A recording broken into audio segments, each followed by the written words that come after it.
ఉమ్మడి వరంగల్ జిల్లాలో 14 ఏళ్ల తర్వాత అతిపెద్ద ఎన్కౌంటర్ జరిగింది.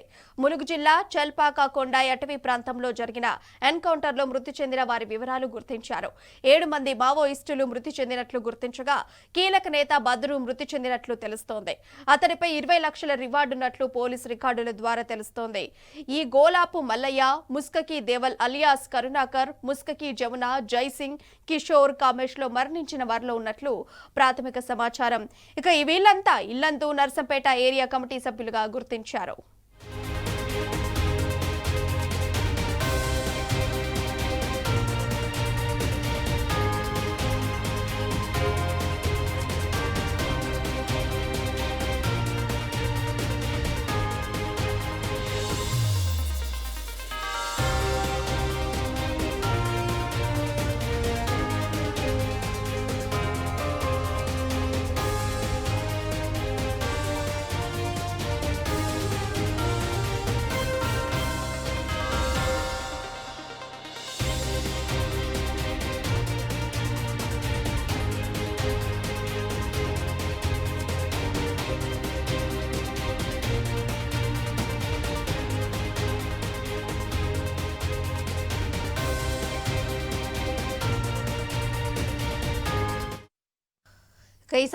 ఇక ఈ అంశానికి సంబంధించి మరింత సమాచారం మా ప్రతినిధి భాస్కర్ ఫోన్ లైన్ ద్వారా అందిస్తారు.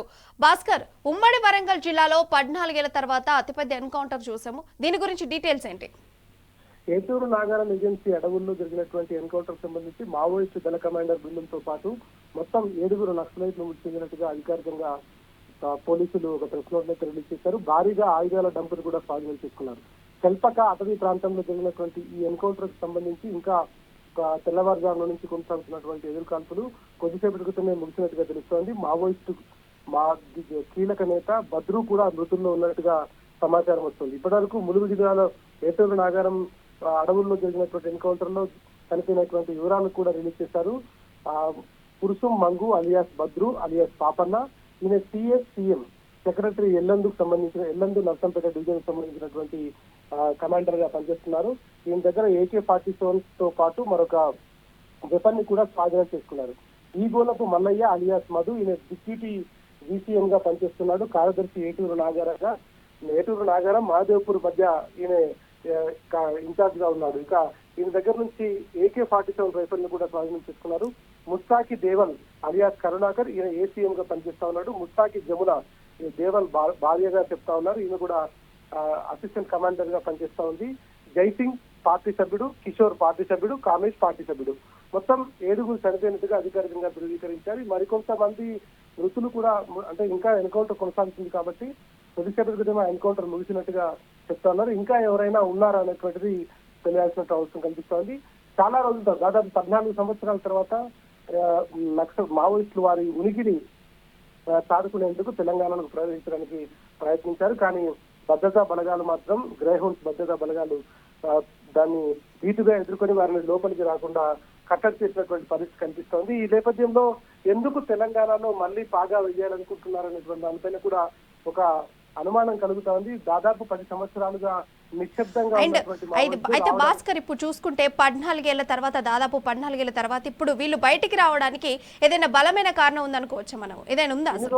ఇన్ని రోజులు పోలీసులు భద్రతా బలగాలతో పాటు ఎప్పటికప్పుడు పక్క రాష్ట్రాలకు సంబంధించినటువంటి కోఆర్డినేషన్ మీటింగ్ జరగడం, అక్కడ ఉన్నటువంటి పోలీసు వాళ్ళతో ఎప్పటికప్పుడు కోఆర్డినేషన్ చేస్తూ లోపలికి రావాలంటే తెలంగాణ పోలీసులు అంటేనే భయపడే విధంగా ఇక్కడ జరుగుతున్నటువంటి పనులు కానీ వీటన్నింటి కానీ ఇక్కడ మావోయిస్టు ప్రాబల్యం పెంచాలంటే ఖచ్చితంగా భయపడే విధంగా పోలీసుల వ్యూహం కొనసాగింది. కాబట్టి ఈ 10-14 ఏళ్ల కాలంలో ఎప్పుడు కూడా లోపలికి అడుగు పెట్టడానికి ఇష్టపడ్డారు. ఛత్తీస్గఢ్ లో కానీ బీజాపూర్ ఆ ప్రాంతాల్లోంచి మొత్తం అక్కడే బీజాపూర్ మహారాష్ట్ర బార్డర్ లోనే పూర్తిగా వాళ్ళు ఆగిపోయినటువంటి పరిస్థితి. లోపలికి రావడానికి మన బార్డర్లోకి, తెలంగాణ బార్డర్లోకి ఖమ్మం నుంచి మొదలుకుంటే ఇటు సుక్మా, ఈ బీజాపూర్ ఈ ఏరియాల వరకే వచ్చి ఉన్నాయి. దాదాపు మన బార్డర్ కి 50 నుంచి 75 కిలోమీటర్ల దూరం, అంటే అప్రాక్సిమేట్లీ 100 కిలోమీటర్ల దూరంలో ఉంటుంది. కాబట్టి ఆ అటవీ ప్రాంతం మాత్రమే మనకు కలిసి ఉంటుంది. ఇటు భద్రాద్రి కొత్తగూడెం జిల్లా కావచ్చు, ఇటు ఏటూరు నాగారం జిల్లా కావచ్చు, ఈ మొత్తం బార్డర్స్ లో అంతా కూడా 100 కిలోమీటర్ల రేడియస్ లో మన దగ్గరికి రావడానికి భయపడ్డటువంటి పరిస్థితి. ఈ నేపథ్యంలో ఇవాళ కొత్తగా ఎందుకు వస్తున్నారు అంటుంటే అనుమానం కూడా కలుగుతోంది. ఎందుకు ఏటూరు నాగారంలోకి చొచ్చుకొచ్చారు, అప్పటి వరకు మన భద్రతా బలగాలు ఏం చేస్తున్నాయి, మన నిఘా వ్యవస్థ ఏం చేస్తున్నటువంటి అనుమానం కూడా. అయితే భాస్కర్, ఈ ఘటనకు సంబంధించి ఎవరైనా నేతలు మాట్లాడడం జరిగిందా, ఎవరైనా స్పందించడం జరిగిందా? దీని పూర్తిగా ఇది గ్రేహౌన్స్ బలగాలతో జరిగినటువంటి ఆపరేషన్. ఇట్లాంటి వాటికి పోలీసులు ఎవరు మాట్లాడరు. కేవలం వాళ్ళు ఇచ్చేటువంటి ప్రెస్ నోట్ల ఆధారంగానే మనం దీనికి సంబంధించినటువంటి వార్తలు చెప్పుకోవాల్సినటువంటి పరిస్థితి ఉంటుంది. కేవలం వాళ్ళు ఇచ్చినటువంటి ప్రెస్ నోట్ ఆధారంగా మనం డిస్కస్ చేసినప్పటికీ 14 ఏళ్లుగా స్తబ్దతగా ఉన్నటువంటి మావోయిస్టులు ఎందుకు తెలంగాణలోకి ఎంటర్ కావడానికి ప్రయత్నించాలనేటువంటిది మొదటి అనుమానం. రెండో అనుమానం, ఎందుకు ఇంతవరకు ఇంత జరుగుతుంటే మన నిఘా వ్యవస్థ ఎందుకు దీన్ని పట్టించుకోలేదు అనేటువంటిది రెండోది. ఈ నేపథ్యంలో ఇప్పటికైనా ఇట్లాంటివి జరగకుండా చూసుకోవాల్సినటువంటి బాధ్యత అంటే ఇంటర్ స్టేట్ కమ్యూనికేషన్ కొనసాగించి ఎప్పటికప్పుడు అధికారులతో కమ్యూనికేషన్ చేయాల్సినటువంటి అవసరం ఖచ్చితంగా ఉంటుంది. ఈ నేపథ్యంలోనే ఖచ్చితంగా దీనికి సంబంధించినటువంటి ఏదైతే ఇట్లాంటి భవిష్యత్తు జరగకుండా ఉండడానికి ఎట్లాంటి చర్యలు తీసుకుంటారో వాటిని కేవలం ఈ వ్యవస్థను దానికోసమే కేటాయించాలి.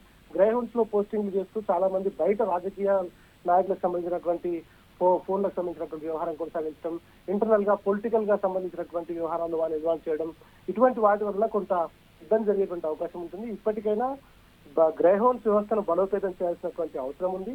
దానికి పూర్తి స్థాయిలో అధికారాలు ఇచ్చి ఎప్పటికప్పుడు ఛత్తీస్గఢ్, మహారాష్ట్ర, ఖమ్మం బార్డర్ లో ఉన్నటువంటి అధికారులతో కోఆర్డినేషన్ చేస్తూ ఎప్పటికప్పుడు ఇటువంటి వాటిని లోపలికి రాకుండా చేయాలి. గతంలో జరిగినటువంటి 14 ఏళ్ల కాలంలో ఎటువంటి కోఆర్డినేషన్ మీటింగ్ అయితే కొనసాగిందో అట్లాంటివి కొనసాగిస్తూ ఎప్పటికప్పుడు పహారా కొనసాగించాలి. ఎందుకంటే మనకు మరో 3 నెలల్లో మినీ మేడారం జాతర ఉంది ఏటూరు నాగారం జిల్లా తాడ్వాయి దగ్గర.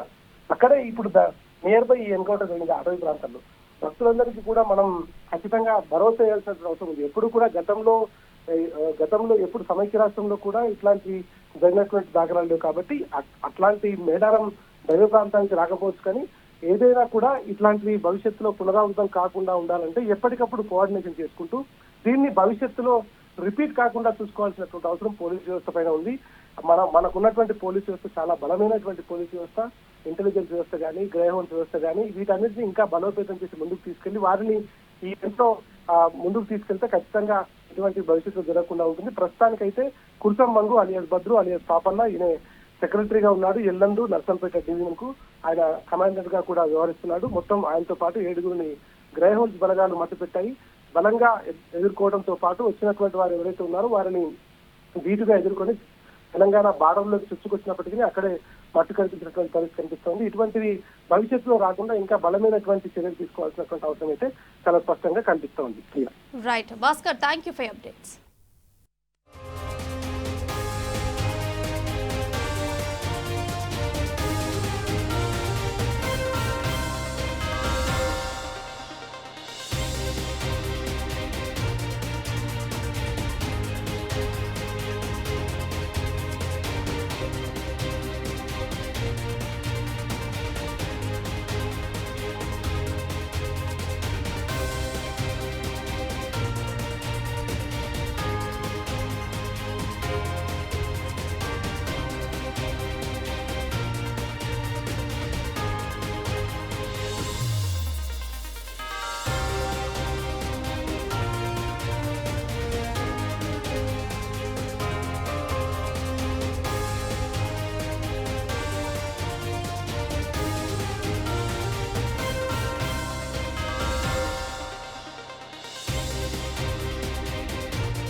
ఇక ఈ అంశానికి సంబంధించి మరింత సమాచారం మా ప్రతినిధి రవికాంత్ అందిస్తారు. రవికాంత్, చెప్పండి, ఎన్కౌంటర్ కి సంబంధించి డీటెయిల్స్ ఏంటి?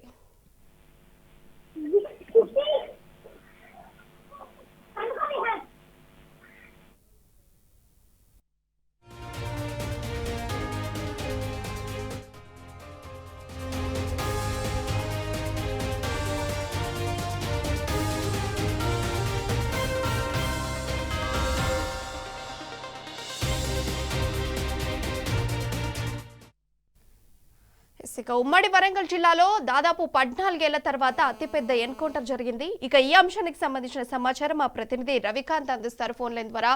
రవికాంత్, ఈ ఘటనకు సంబంధించి డీటెయిల్స్ ఏంటి?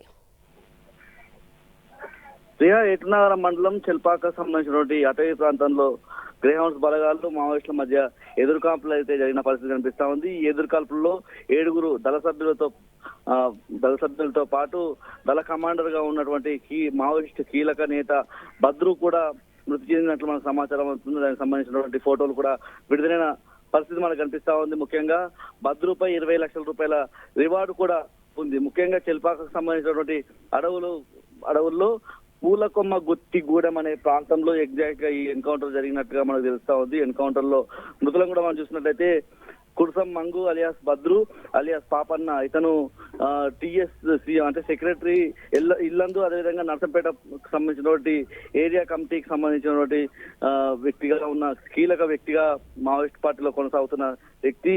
దీంతో పాటు ఈరగోలపు మల్లయ్య అలియాస్ మధు, అదేవిధంగా ముసాకి దేవల్, అదేవిధంగా అలియాస్ కరుణాకర్, ముసాకి జమున, జైసింగ్, కిషోర్, కామేష్ అంటే 7 మృతి చెందినట్లుగా మనకు సమాచారం అంతా ఉంది. పూర్తి స్థాయిలో వాళ్ళకి సంబంధించినటువంటి ఫోటోలు కూడా విడుదల చేసిన పరిస్థితి మనం చూస్తా ఉన్నాం. భద్రు పైన 20 లక్షల రివార్డు కూడా ఉన్న పరిస్థితి కూడా మనం చూస్తా ఉన్నాము. అంటే అనేక ఏళ్ల తర్వాత ఈ ములుగు లాంటి ప్రాంతాల్లో ఎన్కౌంటర్లు జరుగుతా ఉన్న పరిస్థితి. ముఖ్యంగా ములుగు నియోజకవర్గం అంటే ఒక నియోజకవర్గం ఉంటుంది ములుగు జిల్లాలో. ములుగు జిల్లాకు సంబంధించినటువంటి మంత్రి సీతక్క నియోజకవర్గంలో మంత్రి సీతక్క గతంలో మావోయిస్టు పార్టీలో పనిచేస్తున్న పరిస్థితి. ఆ నియోజకవర్గంలోనే భారీగా ఎన్కౌంటర్ కూడా కొనసాగుతున్న పరిస్థితి మనం చూస్తా ఉన్నాం. ఇటీవల కాలంలో వాజేడు మండలంలో 2 మావోయిస్టులకు సంబంధించినటువంటి ఏదైతే పోలీసుల ఇన్ఫార్మర్ల నెపంతో మావోయిస్టులు 2 హతమార్చిన పరిస్థితుల్లో ఏటునగరం మండల కేంద్రంలోనూ అక్కడ ఆదివాసీలు నిరసన తెలిపిన పరిస్థితి మనం చూసాము. ఆదివాసీలను టార్గెట్ చేసి మావోయిస్టులు